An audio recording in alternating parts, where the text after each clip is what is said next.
A to Z Mysteries, Book Number 17, The Quicksand Question, by Ron Roy. Chapter 9. That was the thief, Ruth Rosa said. But what was he looking for? Dink asked. Maybe the bank fell out of the jeep when it was crossing, Ruth Rosa suggested. That duck is pretty big, Josh said. Wouldn't he be able to see it just lying in the water? Well, he found something, Ruth Rosa said. And I'm going to find out what, Josh said.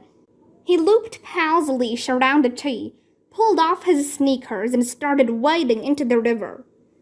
Wait for me, Dink said, yanking off his own sneakers. I'm coming too, said Ruth Rose, kicking off her sandals. They pushed their feet through the worm-shallow water.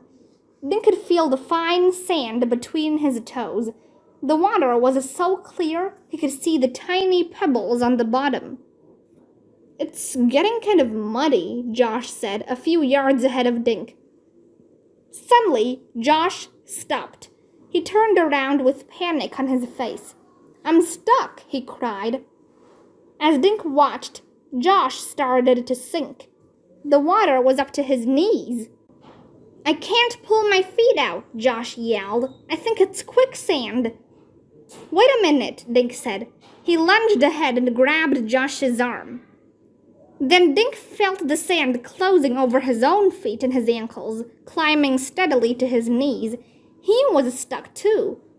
Ruth Rose, Dink shouted. Don't come any closer. I'll run for help, Ruth Rose yelled. She turned and splashed back to shore. Dink watched her climb the bank and race across the river road in her bare feet. Pal was straining on his leash and barking. Josh pulled out of Dink's grasp, struggling to walk back toward the edge, but the more he struggled, the deeper he sank. Don't move, Dink yelled. Get on your back. To demonstrate, Dink fell backward into the water. He floated on his back, facing up. His legs were still stuck, but at least he wasn't sinking. Do it works, he called to Josh. Dink heard a splash as Josh fell over into the water. He could hear his own heart pounding in his ears. Trying to calm himself, he closed his eyes and let his body float. Suddenly, Pal began to bark even more wildly. Turning his head, Dink saw Jake and another man running toward the river carrying a ladder. Ruth Rose was right behind them. At the river's edge, the man flopped the ladder into the water. Don't move, Jake yelled out to Dink and Josh. Just stay the way you are. Lenny and I will have you out in a jiffy. The firefighters shoved the ladder out into the water toward Dink. When it was near enough, he grabbed the last rung. Hold on, kid, Jake yelled. The man pulled the ladder. Dink could feel suction on his legs, as if the quicksand didn't want to let him go. But Jake and Lenny were stronger than the quicksand. Suddenly, Dink's legs oozed free of the muck. When Dink's feet touched solid river bottom, he splashed to shore. Immediately, the man thrust the ladder back out over the river. Jake waded in and pushed the ladder until Josh could grab a rung. Pulling the ladder hand over hand, he and Lenny hauled Josh out of the river like a fish. Dink and Josh sat side by side, catching their breath. They were both sopping wet and red-faced. Pal lapped Josh's face and jumped all over his muddy legs. Don't ever do that again, Ruth Rose said. Don't worry, Josh said. I'm never even taking a bath again. Everyone burst out laughing. By the way, Jake said, slapping the other man on the back, this is Lenny. Lenny smiled at the kids. Glad to meet you, he said. Not as glad as we are, Dink said, standing up to shake Lenny's hand. What were you kids doing out there? Lenny asked. That's where the jeep is, Josh said. It is? Dink asked. Josh, we don't know it's there, Josh said, pulling on his sneakers. When I was lying in the water, something sharp stuck me in the leg, I reached down and felt the Jeep's antenna. That must be what that guy in the boat found. We have to go get Officer Fallon, Ruth Rose said. No need to, Jake said, holding a hand in the air. I called him from the station. Listen. They heard a siren coming closer.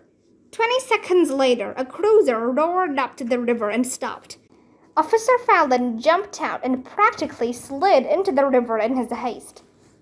You kids all right? He said, looking from one face to the other. We're fine, Dink said. And Josh found the crook's Jeep. You did? Where? Josh pointed out into the water. Out there, buried in quicksand.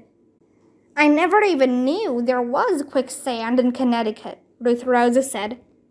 Quicksand can be anywhere there's water and sand, Lenny said. I was a Navy SEAL and I saw plenty of the stuff. But we've waded in the river lots of times, Josh said.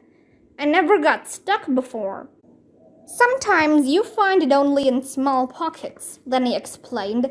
In fact, right here is a perfect spot for it. Lots of sand under shallow, slow-moving water. But how did you know to look here? Officer Fallon asked the kids. We went to see Mr. Pocket, Dink explained. He told us it seemed like the Jeep went straight instead of turning on River Road, so we came here and found tire tracks. Then we saw a guy in a boat, Josh added. He was looking for something in the water. He found it, then took off. That's when Josh decided to take a mud bath, Ruth Rose said with a grin. The 3 men and 3 kids looked out over the river. The blue sky, sparkling water, and golden sand looked so peaceful. If you're right about the Jeep, Officer Fallon said, the duck bank is probably down there too. But how can we get it out? Ruth Rose asked. Officer Fallon scratched his chin. That's a good question, he said. I think I have the answer, Lenny said. Chapter 10. Everyone looked at Lenny. Quicksand is just a kind of soup made of sand and water, he explained. Beneath the quicksand, there's a layer of hard clay or rock. The quicksand lies on top of that hard stuff because it can't drain out. But how far down is the hard layer? Officer Fallon asked.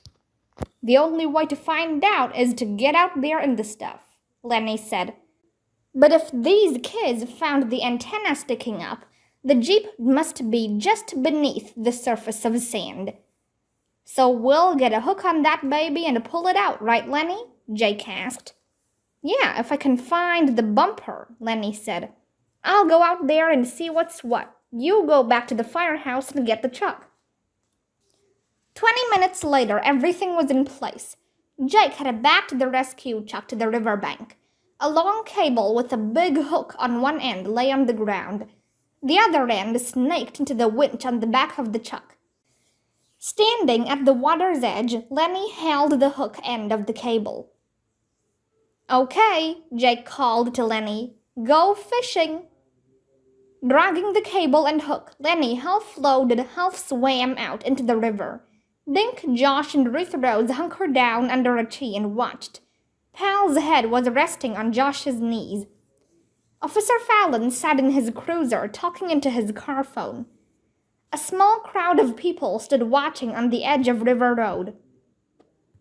I sure hope the duck bank is still in the Jeep, Dink said. And I hope Lenny doesn't get stuck in the quicksand, Josh added. Okay, I think I'm right over the rear of the Jeep, Lenny yelled. He took a deep breath and plunged under the water. A minute passed. Everyone stared at the spot where Lenny had disappeared. Dink glanced at his watch. The quicksand must have him, Josh yelled. Let's not panic, Jake said. If he gets in trouble, we'll haul him out by the cable. But Jake looked worried. Suddenly, the surface of the water erupted. Lenny popped up like a cork on a fishing line. He began spitting and shaking mud from his arms and shoulders. What took you so long? Jake yelled to his partner. The Jeep sank at an angle, Lenny called back. So unfortunately, the bumper is lower down than I thought. Did you get the hook on it? Jake asked. Lenny grinned. Of course I did. Pull her in, Jake. Jake ran to the chuck and threw a lever, and the cable began to inch backward into the winch. As the cable tightened, the winch strained, making a noise like fingernails on a chalkboard. Everybody stared at the river. Out in the water, the back end of a yellow Jeep suddenly broke the surface. There it is, Ruth Rose cried. Officer Fallon had come to stand behind the kids. Well, I'll be darned, he muttered. They all heard a sucking sound as the quicksand gave up the Jeep. Inch by inch, the Jeep oozed toward the riverbank like some yellow sea monster. Water and sand cascaded off the metal and glass. Finally, the Jeep's rear tires came to rest against the riverbank. In the passenger's seat, wet and muddy, sat the duck bank. The coins were barely visible through the clear plastic because of the sand and water that had seeped in. This bank must weigh a ton with all that water and muck inside, Lenny said. I know I can't lift it. Let's haul the Jeep back to the firehouse, Jake suggested. He climbed into the driver's seat of the rescue truck. We'll use the hoist to lift the bank, then empty out the money and let it dry. And I'd like to see what's in that glove compartment, Officer Fallon said. Lenny nodded. He opened the Jeep's doors, letting muddy water flood out onto the ground. With it came a soggy mixture of old hamburger wrappers, a t-shirt, and a ragged green towel. Okay, Lenny said. Take her away. The rescue truck slowly pulled the Jeep toward the firehouse. Water was still oozing out. Officer Fallon followed in his cruiser. With the excitement over, people began to wander away. Let's go watch them empty out the bank, Dink said. Could we get some lunch first? Josh asked as he untied Pal's leash from the tree. I swear I'm losing weight here. Okay, we can go to my house and eat, Ruth Rose said. I wouldn't want Josh to get any skinnier. Pal was sniffing the wet hamburger wrappers that had just poured out of the Jeep. See, even my dog is hungry, Josh teased. Wait a minute, guys, Ruth Rose said. Using the toe of her sandal, she kicked at the wet towel. Only it wasn't a towel. It was a green apron, and flashing in the sun was a name tag pinned to the material. 3 words were printed on the name tag. Hi, I'm Martin. Chapter 11. The kids stood looking down at the name tag. I've seen an apron and name tag like this before, Dink said. In the supermarket. Martin must work there, Josh said. Let's go arrest him. We can't arrest anybody, Ruth Rose said.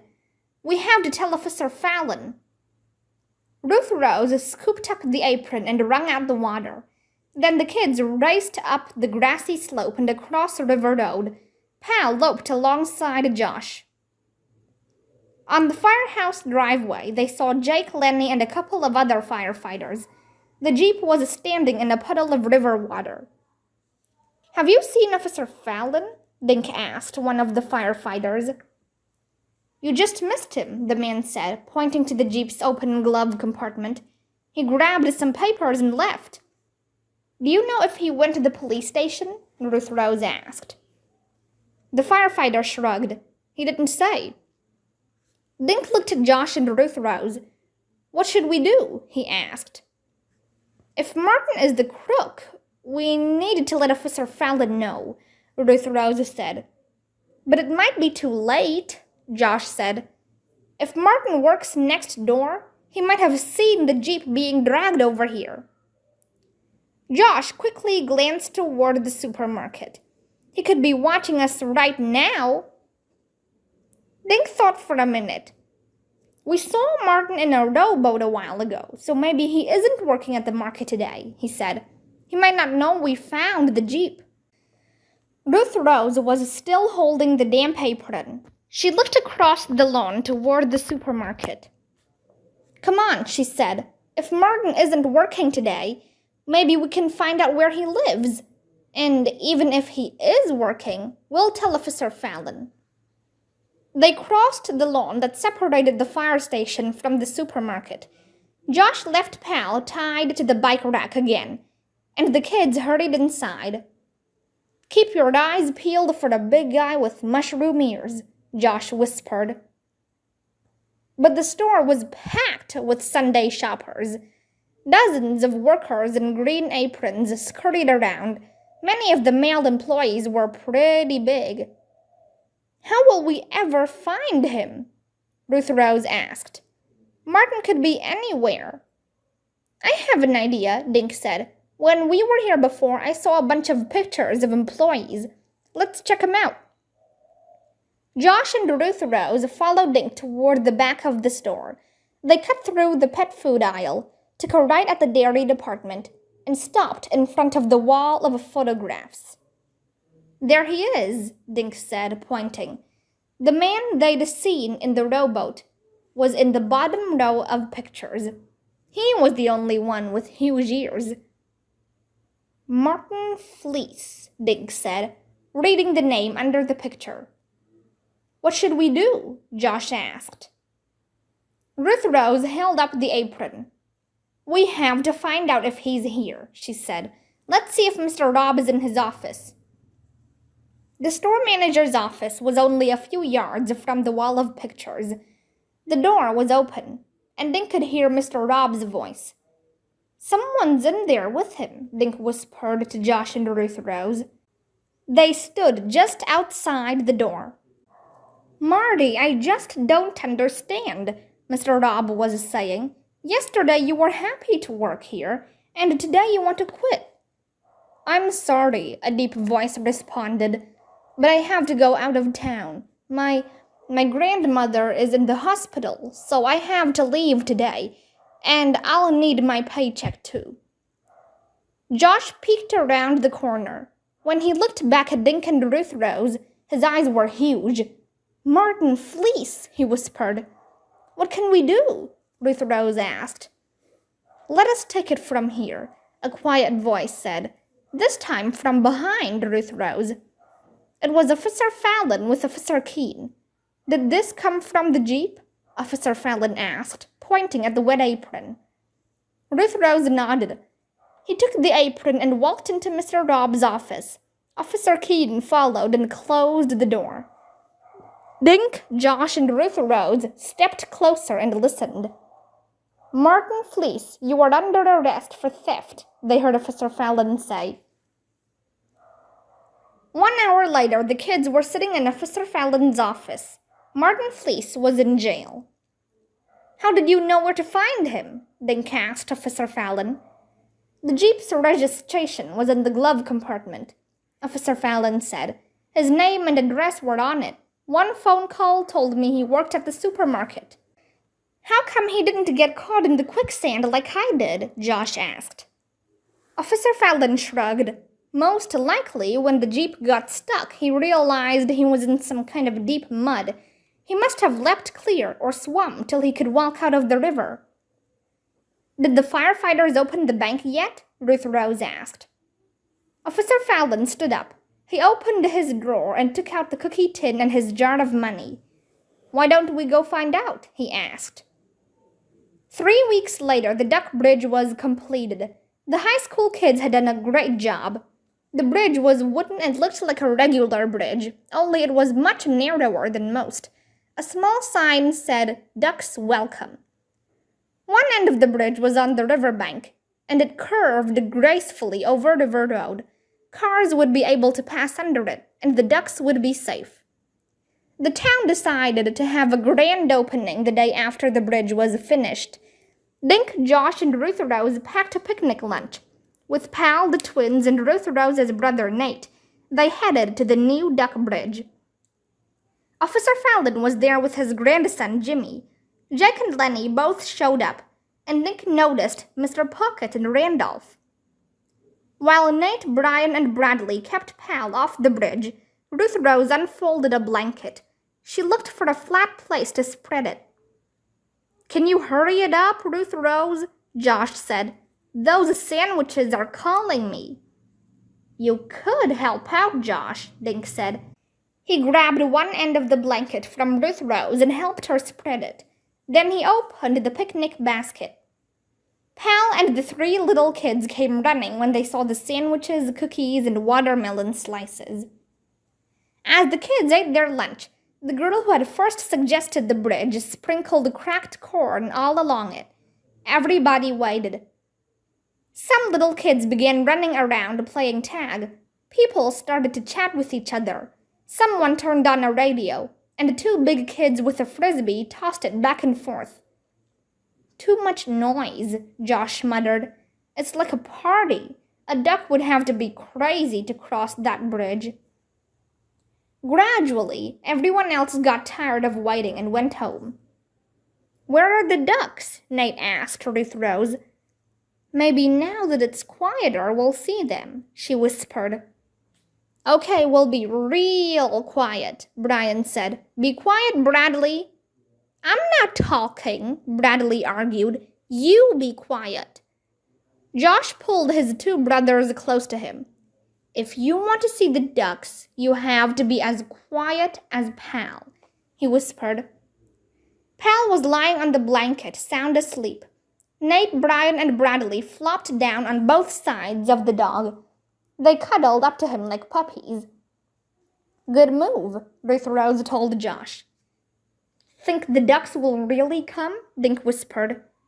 "They better," Josh mumbled, "after I nearly drowned for them." The 6 kids waited all afternoon. The little ones fell asleep. Dink, Josh, and Ruth Rose played Monopoly. Pal snored peacefully between the twins. Josh was just about to land on Dink's hotel when Ruth Rose whispered, "Look!" A duck stood at the very top of the curved bridge. She turned her head in all directions, as if looking for danger. Seeing none, she quacked quietly. 5 little yellow ducks waddled up to her. Dink leaned over and woke Nate, Brian, and Bradley. Then they all sat like statues and watched the ducks cross safely over River Road.